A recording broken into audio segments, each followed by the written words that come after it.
ओम अस्मद्गुरुभ्यो नमः। अस्मत्परमगुरुभ्यो नमः। अस्मत्सर्वगुरुभ्यो नमः। श्रीमते रामानुजाय नमः। श्रीशैलेशदयापात्रं धीभक्त्यादिगुणार्णवं यतीन्द्रप्रवणं वन्दे रम्यजामातरं मुनिं। लक्ष्मीनाथसमारम्भां नाथयामुनमध्यमाम् अस्मदाचार्यपर्यन्तां वन्दे गुरुपरम्पराम्। कौडिन्यानयरत्नभूतममलं रङ्गार्यसेवारतं वन्द्यं वैष्णववंशपद्मविपिने सूर्यं नवं पावनं। विद्वत्श्रीशुकदेवपादयुगलां भोजैकभोग्यं परं वन्दे श्रीपरमं पराङ्कुशगुरुं वेदान्ततत्त्वप्रदं।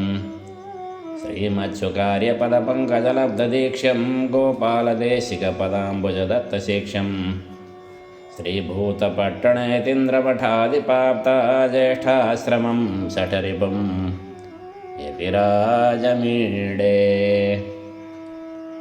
यत्पदाम्भोरुहध्यानविध्वस्ता शेषकल्मषः वस्तुतामुपयातोऽहं यामुनेयं नमामि तम्। श्रीमते रामानुजाय नमः।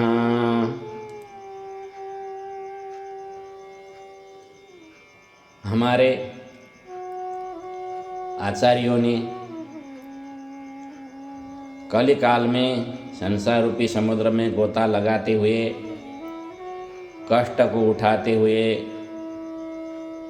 संसार में रहने वाले जीवात्माओं को उद्धार करने के लिए बहुत स्तोत्र साहित्य का रचना किया हुआ है। स्तोत्र साहित्य में सबसे बढ़ करके आलवंदार स्तोत्र को बताते हैं, क्योंकि इसको स्तोत्र रत्न भी कहते हैं। यमुनाचार्य स्वामी जी का दूसरा नाम आलवंदार है, तो उनके द्वारा रचित होने के कारण इनको इस स्तोत्र को आलवंदार स्तोत्र भी बोलते हैं। और स्तोत्रों के जाति में सबसे बड़ा है, सबसे उत्कृष्ट है, श्रेष्ठ है, इसलिए इसको स्तोत्र रत्न भी कहते हैं। रत्न बोले तो कोई हम लोग क्या समझते हैं कि पत्थर के टुकड़े को रत्न समझते हैं, जैसे हीरा, माणिक्य, पन्ना, नीलम आदि को हम लोग रत्न समझते हैं। वास्तव में रत्न का परिभाषा वह नहीं है। रत्न कहते हैं जातो जातो यदुत्कृष्टम तद्रत्नम अभिधीयते, ऐसा कहते हैं। जिस जाति में जो द्रव्य सबसे अच्छा हो, सबसे श्रेष्ठ हो, उसको रत्न कहते हैं। जैसे गाय में रत्न कामधेनु को बोलते हैं, हाथी में रत्न ऐरावत हाथी को बोलते हैं, घोड़ा में रत्न उच्चैश्रवा इंद्र का घोड़ा को बोलते हैं। पुराणों में रत्न श्री विष्णु पुराण पराशर कृत श्री विष्णु पुराण को बोलते हैं। इसी तरह से स्तोत्र जाति में जो श्रेष्ठ हो, स्तोत्र जाति में आलवंदार से बढ़ करके दूसरा श्रेष्ठ स्तोत्र नहीं है। इसलिए हमारे पूर्वजों ने जहाँ भी मठ मंदिर में इसी का पाठ का विधान बना रखा है, ऐसा नियम बना रखा है। और जहाँ भी पूरे उत्तर भारत में, नेपाल उत्तर भारत में स्तोत्र रत्न का ही पाठ होता है। मंदिरों में घर घर में स्तोत्र रत्न का पाठ होता है। और श्री वैष्णव संप्रदाय में छोटे छोटे बालक भी हो, वृद्ध हो, युवा हो, सबके मन मस्तिष्क में स्तोत्र रत्न बैठा हुआ है। तो इसको क्यों इतना महत्व दिया है, इस तरह की शंका होती है। तो बताते हैं स्तोत्र रत्न में सबसे बड़े जो देवता हैं उनको सही रूप से निरूपण किया है। सबसे बड़े देवता के विषय में सही रूप से बताया है। भगवान आलवंदार अपने स्तोत्र रत्न के प्रसंग में बताते हैं, स्वाभाविका नवधिकातिशये त्रित्वं नारायणात्वयि न मृष्यति वैदिकः कः ब्रह्मा शिव शतमखः परमस्वराणि तेतेपि यस्य महिमार्णव विप्रुषस्ते, ऐसा बताते। शासन करने वाले सबसे बड़े कौन है, इस तरह के जब शंका हुई तो बताते हैं स्वाभाविक, कहीं से आया हुआ न हो। आया हुआ को स्वाभाविक नहीं कहते, उसको कृत्रिम कहते हैं। कृत्रिम, कहीं से आया हुआ है उसको औपाधिक कहते हैं, स्वाभाविक नहीं होता, उपाधि है उसमें। जैसे मान लीजिए हम लोग 20-25 किलो का भारी अपने कंधे पर रख करके चल सकते हैं, 2-3 किलोमीटर रास्ता चल सकते हैं हम लोग, परंतु वो 20-25 किलो के भारी को ढोने के लिए हमारे पास में शक्ति कहाँ से आती है? तो कहते हैं अन्न पानी से आता है। हम जो जल पान करते हैं, जो भोजन करते हैं, उससे हमारे यहाँ शक्ति आती है, शक्ति संचार होती है और हम लोग काम कर सकते हैं। इसको कहते हैं किसी के माध्यम से जो आने वाला हो उसको उपाधिक कहते हैं, उपाधि से आ रहा है। इसमें अन्न जल उपाधि है, परंतु भगवान के पास में ऐसा नहीं है। स्वाभाविका अनवधि का, फिर जिसका अवधि भी नहीं हो, इतना है ऐसा कहने का कोई सामर्थ्य भी नहीं हो। इस तरह के जो ईशितृत्व है, इस तरह के शासकत्व केवल भगवान नारायण में ही है। भगवान नारायण को छोड़ करके स्वाभाविक शासकत्व किसी में नहीं है। बड़े बड़े देवता जो ब्रह्म रुद्रादि देवता है, उनमें भी स्वाभाविक शासकत्व नहीं है। भगवान की आज्ञा से ऐसा काम करो, ऐसा भगवान की आज्ञा होती है तो भगवान की आज्ञा से ही करते हैं वो लोग। इसलिए स्वाभाविक शासकत्व भगवान में है। ऐसा वैदिक पुरुष जो वेद जानने वाला हो, वेद पढ़ने वाला हो, वेद के अर्थ को समझने वाला हो, वह वैदिक पुरुष भगवान नारायण में ही शासकत्व है, ऐसा बताते हैं। ब्रह्मा, शंकर जी, इंद्र आदि देवता तो भगवान से अपने कष्ट को हटाने वाले हैं। ब्रह्मा जी को वेदापहार रूपी कष्ट आया था, मधुकैटभ आदि दैत्यों ने ब्रह्मा जी का वेद अपहरण कर दिया था, तो भगवान से ही निवेदन करते हैं, तो भगवान ने मधुकैटभ को मार करके ब्रह्मा जी को वेद दे दिया। शंकर जी को भी एक गुरु पातक आ गया था, ब्रह्मा जी के मस्तक को काट लिया था और वो चिपक गया था शंकर जी के हाथ में चिपा हुआ ब्रह्मा जी का मस्तक को भगवान ने ही बद्रिकाश्रम में छुड़ा दिया। ब्रह्मा जी का मस्तक को ब्रह्म कपाली कहते हैं।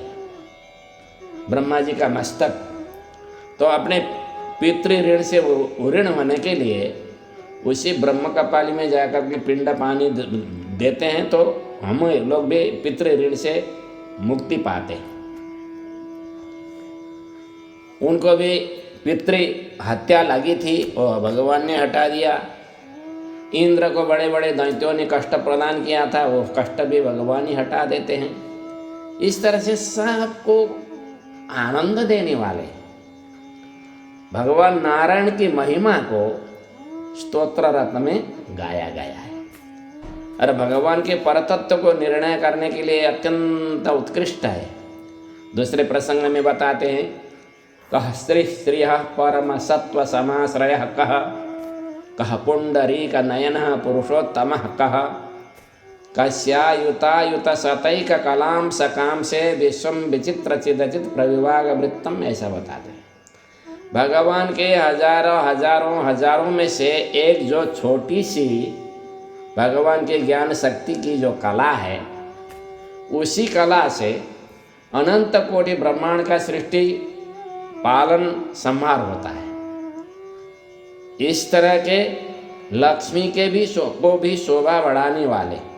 दूसरे दूसरे देवता लक्ष्मी प्राप्ति के लिए बड़े बड़े यज्ञ आदि करते हैं, तपस्या करते हैं। वह लक्ष्मी भी भगवान को पाने के लिए तपस्या करती है। तो बताइए भगवान का कितना बड़ा महत्व है, भगवान की महिमा कितनी बड़ी है। इस तरह के भगवान की महिमा को यहाँ पर अत्यंत अच्छे ढंग से सरल तरीका से निरूपण किया गया है। इसलिए स्तोत्र जाति में सर्वोत्कृष्ट होने से इसको स्तोत्र रत्न बोलते हैं। परंतु हम लोग स्तोत्र रत्न तो पाठ करते हैं, पाठ करते समय एक बात बहुत ध्यान देना चाहिए। संस्कृत साहित्य में शुद्ध उच्चारण का बहुत बड़ा महत्व है। उच्चारण करते समय शुद्ध उच्चारण करेंगे तो उसका पूर्ण फल मिलता है।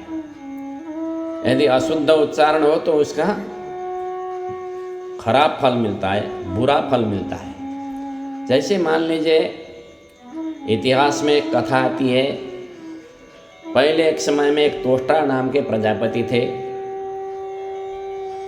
उनका पुत्र का नाम था विश्वरूप। विश्वरूप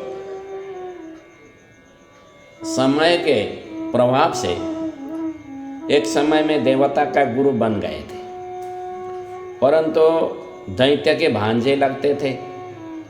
इसलिए माता जी के प्रेरणा से जिस समय में देवता का गुरु बने हुए थे, उस समय में असुरों का भी बल बढ़ाने के लिए असुरों को भी आहुति देने लगे, जिसको देख करके इंद्र को क्रोध हो गया और इंद्र ने अपने वज्र से विश्वरूप के सिर को छेदन कर दिया।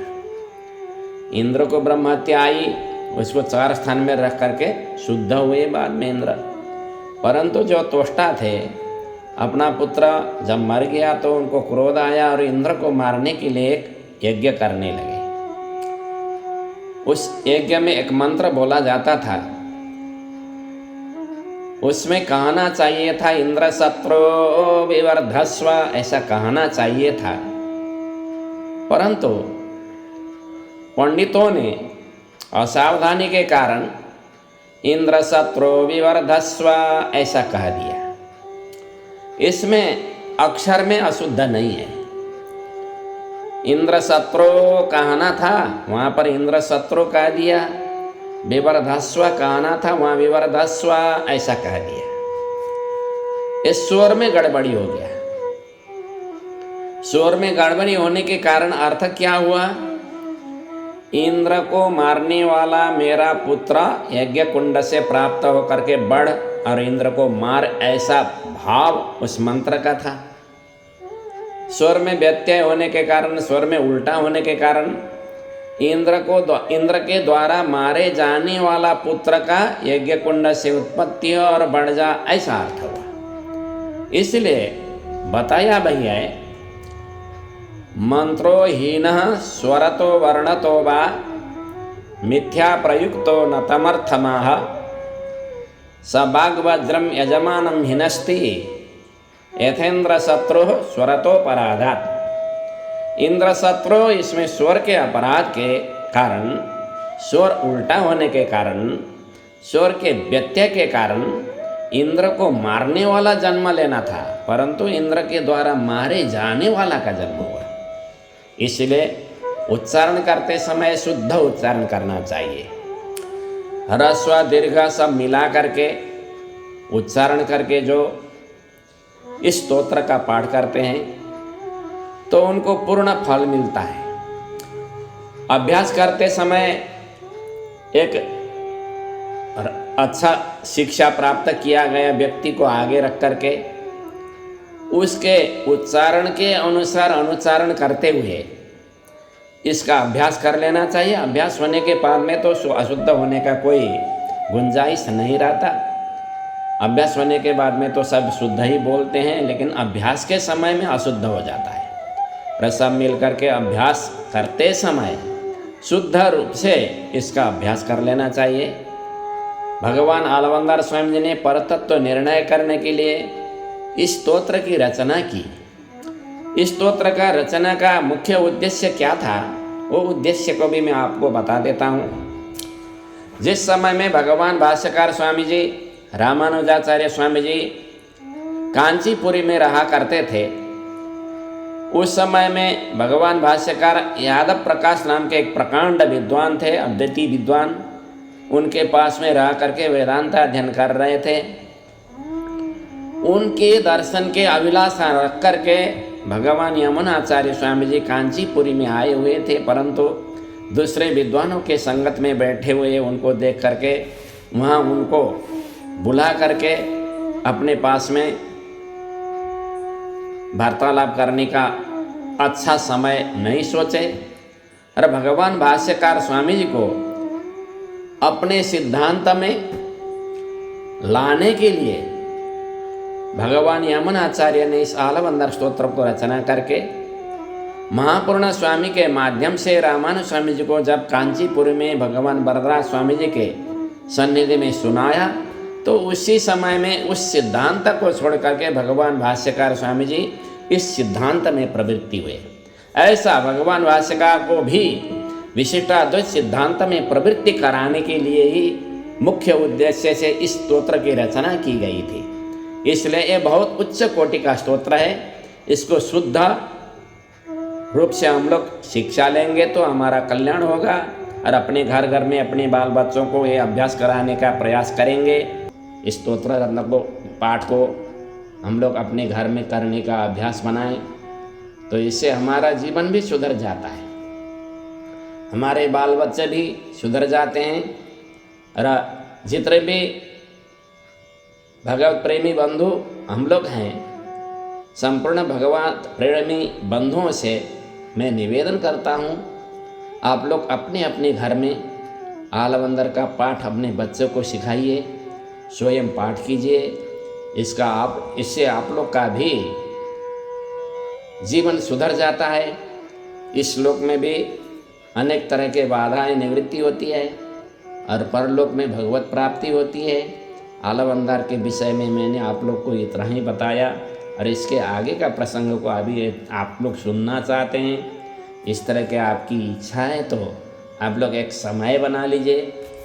तो जूम के माध्यम से भी, जहाँ भी आदमी हो, जूम के माध्यम से भी किया जा सकता है। तो प्रत्येक श्लोक के अर्थ में आप लोग को इसी तरह से बताते रहूँगा। बोलिए भक्तवत्सल भगवान की।